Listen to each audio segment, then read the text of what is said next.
Salah satu pilar penting demokrasi adalah partai politik. Namun, kepercayaan publik terhadap partai politik di Indonesia selalu rendah. Pertanyaan, apa kebijakan yang akan Anda lakukan untuk melakukan pembenahan tata kelola partai politik? Waktu untuk menjawab 2 menit dimulai dari sekarang. Saya rasa lebih dari sekedar partai politik. Rakyat tidak percaya kepada proses demokrasi yang sekarang terjadi. Itu jauh lebih luas dari sekedar partai politik. Ketika kita bicara demokrasi, minimal ada 3. Minimal 3 nih. 1 adalah adanya kebebasan berbicara. Yang kedua, adanya oposisi yang bebas untuk mengkritik pemerintah dan menjadi penyeimbang pemerintah. Yang ketiga, adanya proses pemilu, proses pilpres yang netral, yang transparan, jujur, adil. 3. Dan kalau kita saksikan akhir-akhir ini, 2 ini mengalami problem. Kita menyaksikan bagaimana kebebasan berbicara menurun, termasuk mengkritik partai politik. Dan angka demokrasi kita menurun, indeks demokrasi kita.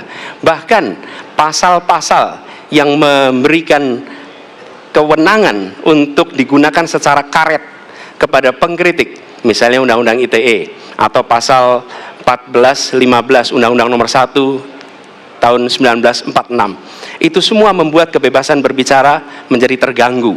Yang kedua, oposisi, kita saksikan minim sekali adanya oposisi selama ini. Dan sekarang ujiannya adalah besok. Bisakah pemilu diselenggarakan dengan netralitas, dengan adil, dengan jujur? Ini ujian ketiga. Jadi persoalan demokrasi kita lebih luas dari segala persoalan kepada partai politik. Nah, bagaimana untuk partai politik sendiri? Partai politik baru mengembalikan kepercayaan. Tapi di sini ada peran negara. Menurut saya salah satu masalah yang mendasar, partai politik ini memerlukan biaya. Dan biaya politik selama ini tidak pernah diperhatikan di dalam proses politik. Untuk kampanye, untuk operasional partai, semua ada biayanya. Sudah saatnya pembiayaan politik itu dihitung dengan benar, ada transparansi, sehingga rakyat pun melihat ini institusi yang bisa dipertanggungjawabkan. Jadi salah satu reformnya adalah reform pembiayaan politik oleh partai politik. Terima kasih. Baik. Waktu sudah habis, terima kasih. Kini kami persilakan calon presiden nomor urut 2 untuk menanggapi jawaban calon presiden nomor urut 1. Waktunya 1 menit dimulai dari sekarang. Mas Anies.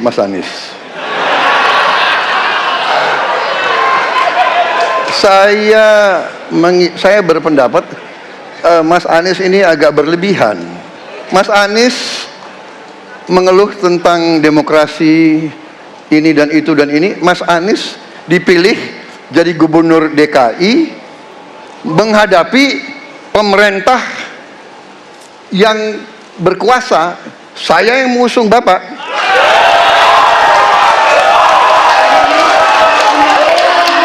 Kalau demokrasi kita tidak berjalan, tidak mungkin Anda jadi gubernur.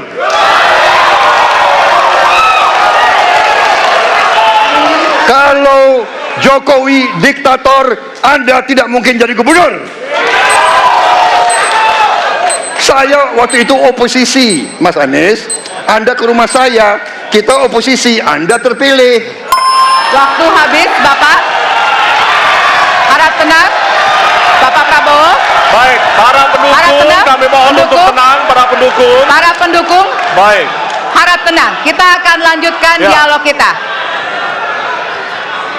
Harap tenang, hadirin, harap tenang.